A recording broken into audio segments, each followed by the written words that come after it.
Hi friends, welcome to Chennai ஆராஸ் kitchen. நான் இன்றைக்கி சூப்பரான கிராமத்து ஸ்டைலில் ப்ரான் குழம்பு செஞ்சுருக்கேன். இறால் குழம்புன்னு சொல்லுவாங்க, அது செஞ்சுருக்கேன். சின்ன வெங்காயம் போட்டு பாருங்கள், பார்த்தாலே சாப்பிட்ணும் போல் இருக்குது. அவ்வளோ டேஸ்ட்டாக அவ்வளோ சூப்பராக இருக்குது. இந்த ப்ரான் கிரேவி செய்கிறதுக்கு, ப்ரான் குழம்பு செய்கிறதுக்கு என்னெல்லாம் தேவை, எப்படி செய்கிறதுன்னு பார்க்கலாம். இது எண்ணெய்லாம் இப்போ கொஞ்சம் திரண்டு வந்திருக்கு. இது சுட இருக்கிறதுனால ஆறுனதுக்கப்புறம் இன்னும் திக்காகும், இன்னும் எண்ணெய் வந்து நின்றுட்டு அவ்வளோ சூப்பராக இருக்கும். 2-3 நாள் கூட நீங்கள் வச்சு சாப்பிட்லாம், ஒன்றுமே கெட்டு போகாது. ஏன்னா சீ ஃபுட்டுனாலே வந்து 2-3 டேஸ் இல்லை 1 வீக் கூட நீங்கள் வச்சு சாப்பிட்லாம், ஒன்றும் பயம் இல்லை. சீ ஃபுட்டுனா மற்ற இது வந்து சிக்கன் எல்லாம் வந்து ஒரு நாள் வச்சு அன்றைக்கே சாப்பிட்ணும். இதெல்லாம் 1 வீக் கூட நீங்கள் இந்த குழம்பு செஞ்சு எடுத்து வச்சிங்கன்னா ஒன்றுமே ஆகாது. அந்த அளவுக்கு சேஃப்டியான குழம்பு, சேம் டைம் டேஸ்ட்டும் சூப்பராக இருக்கும். கண்டிப்பாக நீங்களும் ஒரு வாட்டி ட்ரை பண்ணுங்கள். வாங்க, என்னெல்லாம் தேவை, எப்படி செய்கிறதுன்னு பார்க்கலாம். பாருங்கள், கிராமத்து ஸ்டைல் ப்ரான் குழம்பு செய்கிறதுக்கு என்னெல்லாம் தேவைன்னு பார்த்துக்கலாம். 1 கிலோ ப்ரான். இது நம்ம க்ளீன் பண்ணதுக்கப்புறம் 650 கிராம் இருக்குது, அவ்வளோதான் இருக்குது. பாருங்கள், க்ளீன் பண்ணதுக்கப்புறம் நிறைய பேர் க்ளீன் பண்ண தெரியாது. இங்கேயும் பிளாக்காக ஒரு அழுக்காக இருக்கும், இன்சைட்லேயும் அழுக்காக இருக்கும். அந்த மாதிரி நான் எடுத்துகிட்டு தான் க்ளீன் பண்ணியிருக்கேன். முன்னாடியெல்லாம் இது பார்த்தா பயமாக இருக்கும், பார்த்தாலே பயமாக இருக்கும். ஆனால் இது சாப்பிட்டதுக்கப்புறம் இதோட டேஸ்ட்டு பார்த்துட்டு பயம் எல்லாம் போயிடுச்சு. நான் க்ளீன் பண்ணது தான் இது. ஆல்ரெடி நான் சொல்லியிருக்கேன், எங்கள் அம்மா வந்து கண்ணு பார்த்தது கை செய்யணும்னு சொல்லியிருந்தாங்க. அதே மாதிரி கற்றுக்கிட்டது தான். முன்னாடியெல்லாம் பயந்துட்டு இருந்தோம். இப்போ பாருங்கள் எவ்வளோ அழகாக நான் க்ளீன் பண்ணி வச்சுருக்கேன். பாருங்கள் எவ்வளோ அழகாக க்ளீன் பண்ணி வச்சுருக்கேன். க்ளீன் பண்ணி வாஷ் பண்ணி வச்சதுக்கப்புறம் இது வந்து 650 கிராம் இருக்குது. 1 கிலோ ப்ரான் வாங்கினதுக்கு 350 கிராம் வந்து அந்த குப்பை அழுக்கெல்லாம் போயிடுச்சு. இப்போ இந்த ப்ரானை வந்து நம்ம யூஸ்வலாக மீன் போடுற மாதிரியெல்லாம் போடக்கூடாது. நம்ம கொஞ்சம் ஒரு 1/2 ஸ்பூன் அளவுக்கு மஞ்சள் தூளும் இந்த கொஞ்சமாக உப்பு, பாருங்கள் கொஞ்சமாக உப்பு சேர்த்து நம்ம ஃபஸ்ட்டு இதை பிசைஞ்சு வச்சிடணும். அப்போ தான் அதில் இருக்கிற கவுச்சி ஸ்மெல் போகும். இதை பிசைஞ்சு வச்சுட்டு அதுக்கப்புறம் தான் என்னெல்லாம் சொல்கிறேன்.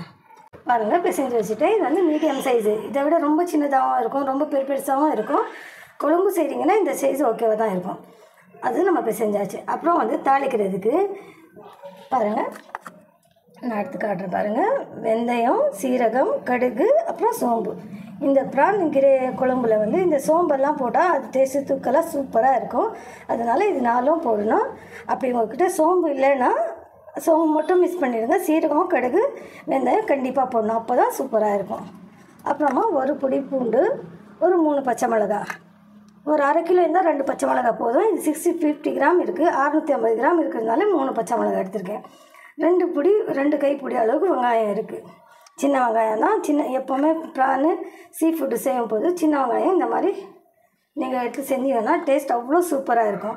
அப்புறமா நல்லா கொஞ்சம் பெருசாக, மீடியம் சைஸ் இல்லாமல் கொஞ்சம் பெருசாக 2 தக்காளி, லெமன் சைஸ் அளவுக்கு புளி எடுத்து ஊற வச்சுருக்கேன். அப்புறமா யூஸ்வல் கருவேப்பிலை வந்து நான் எப்போவுமே இந்த மாதிரி ட்ரை பண்ணி தான் எடுத்து வைப்பேன். அந்த கருவேப்பிலை வந்து கொஞ்சம் எடுத்திருக்கேன்.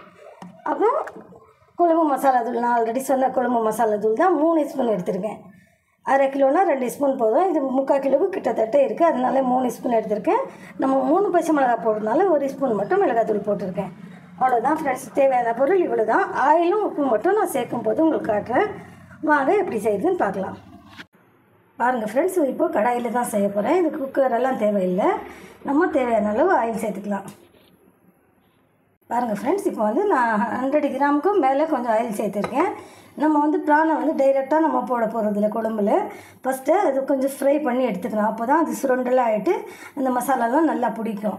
அந்த குழம்போட சேர்த்து கொதிக்கும். இது வந்து ப்ரான் சீக்கிரமாக வேகாது, கொஞ்சம் சீக்கிரமாக தான் வெந்துடும், ஆனால் ரொம்ப லேட்டாக வேகாது, ரொம்ப சீக்கிரமாகவும் வேகாது. அதனால வந்து ஃபஸ்ட்டு நம்ம இந்த ப்ரானை ஃப்ரை பண்ணி எடுத்துக்கலாம். பாருங்கள், நீளமாக இருக்கிற ப்ரான் சுருண்டு ரவுண்டாகிடும். ஆனால் டீப் ஃப்ரை கிடையாது, ஷேலோ ஃப்ரை மாதிரி ஒரு 50% அளவுக்கு நம்ம ஃப்ரை பண்ணுவோங்க. இதை ஃப்ரை பண்ணி வச்சுட்டு நம்ம வந்து நம்மளோட குழம்பு வந்து நல்லா ஒரு பாதி அளவுக்கு திக்னஸ் வந்ததுக்கப்புறம் தான் இந்த ப்ரான் சேர்க்கணும். பச்சையாக இருக்கும் போது சேர்க்கக்கூடாது. அதனால ஃபஸ்ட்டு நம்ம இதை வேக வச்சுக்கலாம். பாருங்கள், எல்லாம் ரவுண்டாக சுருண்டுட்டு வருது. இந்த மாதிரி ஆயிலில் நம்ம ஃபஸ்ட்டு இப்போது உப்பும் மஞ்சளும் போட்டு இருக்கிறதுனால இப்போ ஃப்ரை பண்ணி வச்சுக்கிட்டோன்னா குழம்புல போடும்போது டேஸ்ட்டு சூப்பராக இருக்கும். இதில் பாதி வெந்துடும், குழம்புல பாதி வெந்துட்டால் நமக்கு சூப்பராக இருக்கும். இன்னும் கொஞ்சம் நேரம் வேகட்டும். ப்ரானுன்னா யாரெல்லாம் பயந்துட்டு இருந்தோமோ அவங்கெல்லாம் இப்போ வச்சு கட்டுறோம். நாங்கள் மாஷெல்லாம் வாரத்தில் ஒரு நாள் கண்டிப்பாக நாங்கள் ப்ரான் செஞ்சுட்டு தான் இருக்கோம். அவ்வளோ டேஸ்ட்டாக அவ்வளோ சூப்பராக இருக்குது. சீ ஃபுட் எல்லாமே ஹெல்த்துக்கு ரொம்ப நல்லது. நம்ம மட்டன் இந்த சிக்கனை விட ரொம்ப ரொம்ப நல்லது சீ ஃபுட்டு. நீங்கள் அடிக்கடி வாங்கி ட்ரை பண்ணுங்கள். பாருங்கள் ஃப்ரெண்ட்ஸ், நல்லா சுருண்டு சின்ன சின்னதாக ஆகிடுச்சு. பாருங்கள் பச்சையாக இருக்கும்போது இவ்வளோ பெருசாக இப்படி இருந்தது. இப்போ சுருண்டு ஆகிடுச்சு. ஒரு 50% அளவுக்கு இது நல்லா வெந்துடுச்சு. இப்போ நம்ம எடுத்து வச்சுட்டு நம்ம குழம்பு வந்து கொஞ்சம் திக்னஸ் ஆனதுக்கப்புறம் நம்ம சேர்த்துக்கலாம். அதே மாதிரி இருக்கிற பாதியும் நான் பொரிச்சிட்டு உங்களுக்கு காட்டுறேன். பாருங்கள் ஃப்ரெண்ட்ஸ், நம்ம ப்ரான் பொரிச்சு எடுத்துட்டோம். இப்போ அதே ஆயில் தான். இப்போ வேறு ஆயில் நம்ம ஊற்ற தேவையில்லை. அதே ஆயிலில் நம்ம ஆல்ரெடி எடுத்து வச்சுருக்கிற பாருங்கள் கடுகு, வெந்தயம், சோம்பு, அப்புறம் சீரகம், இது நாலுமே போட்டுக்கலாம். இது நாலுமே கொஞ்சம் பொரிஞ்சு வரட்டும். அடுத்ததாக நம்ம பூண்டு போட்டுக்கலாம். பாருங்கள், நம்ம போட்டது எல்லாமே பொரிஞ்சிடுச்சு. இப்போ பூண்டு, பச்சை மிளகாய் சேர்த்துக்கலாம். இப்போது பூண்டு கொஞ்சம் கலர் சேஞ்ச் ஆகட்டும்.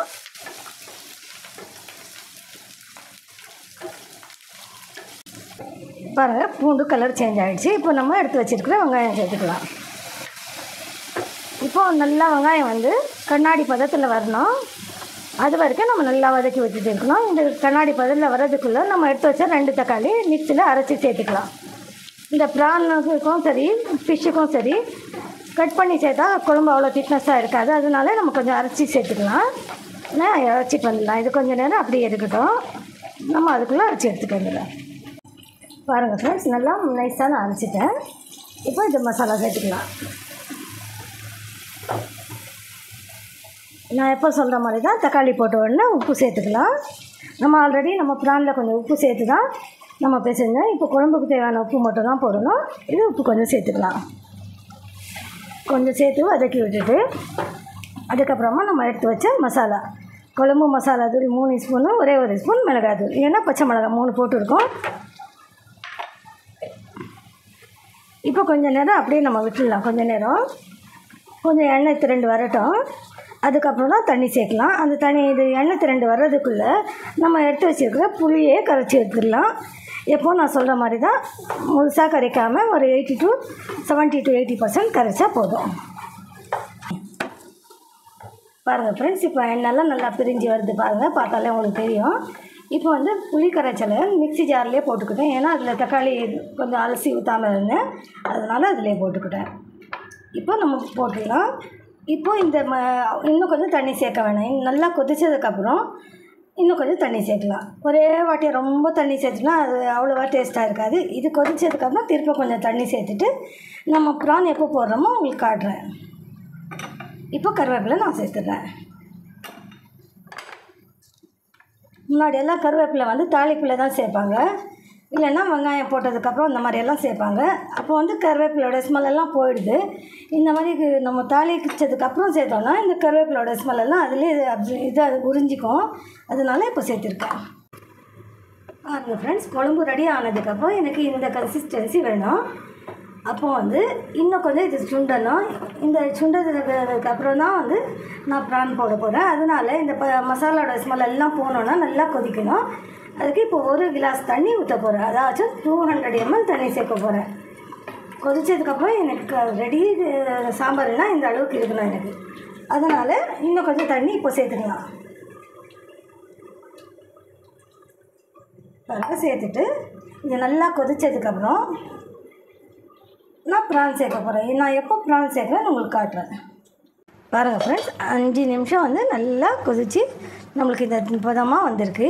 இப்போது வந்து நம்ம ஆல்ரெடி நம்ம ஷெல்லோ ஃப்ரை பண்ணி வச்சுருந்த ப்ரானை சேர்த்துக்கலாம். ப்ரான் சேர்த்துட்டு ஒரு 2 நிமிஷம் ஃபாஸ்ட்டில் இருக்கட்டும். அதுக்கப்புறம் 3 நிமிஷம் ஸ்லோவில் இருக்கணும். இப்போது இந்த ப்ரான் சேர்த்ததுக்கப்புறம் 5 நிமிஷம் இருந்தால் போதும். அதுக்கப்புறம் நான் உங்களுக்கு 2 நிமிஷம் ஃபாஸ்ட்லேயும் 3 நிமிஷம் ஸ்லோவில் வச்சுட்டு எப்படி இருக்குன்னு உங்களுக்கு காட்டுறேன். பாருங்கள் ஃப்ரெண்ட்ஸ், ஃபாஸ்ட்டில் 2 நிமிஷமும் ஸ்லோவில் வச்சு 3 நிமிஷமும் டோட்டலாக 5 மினிட்ஸ் நம்ம வச்சாச்சு. மாஷல்லா ஓப்பன் பண்ண உடனே அவ்வளோ டேஸ்ட்டு, அவ்வளோ மனமாக இருக்குது ஸ்மெல்லு. சேம் குழம்பும் அதே மாதிரி டேஸ்ட்டாக தான் இருக்கும். இந்த ஸ்டேஜில் வேணும்னா நீங்கள் கொஞ்சமாக ஒரு ஸ்பூன் சர்க்கரையோ இல்லைன்னா வெல்லமோ சேர்த்துக்கோங்க. ஆனால் புளிப்பாகவும் சூப்பராக தான் இருக்கும். கொஞ்சம் அது சேர்த்தாலே இன்னும் சூப்பராக தான் இருக்கும். கடைசியாக நம்ம கொஞ்சமாக கொத்தமல்லி கட் பண்ணி சேர்த்துட்டு உங்களுக்கு டிஷ் அவுட் பண்ணி காட்டுறேன். அவ்வளோதான் ஃப்ரெண்ட்ஸ், சூப்பராக என்னோடய ஸ்டைலில் ப்ரான் குழம்பு செஞ்சுட்டேன். இறால் குழம்பு கிராமத்து ஸ்டைல் இது. நீங்கள் ஒரு வாட்டி சாப்பிட்டு பாருங்கள், அடிக்கடி செய்வீங்க, அந்த அளவுக்கு டேஸ்ட்டாக இருக்கும். இந்த வீடியோ உங்களுக்கு பிடிச்சிருந்தா என் வீடியோவை லைக் பண்ணுங்கள், ஷேர் பண்ணுங்கள், கமெண்ட் பண்ணுங்கள். ஃபஸ்ட் டைம் பார்க்குறீங்கன்னா ப்ளீஸ் சப்ஸ்கிரைப் பண்ணுங்கள். தேங்க்யூ.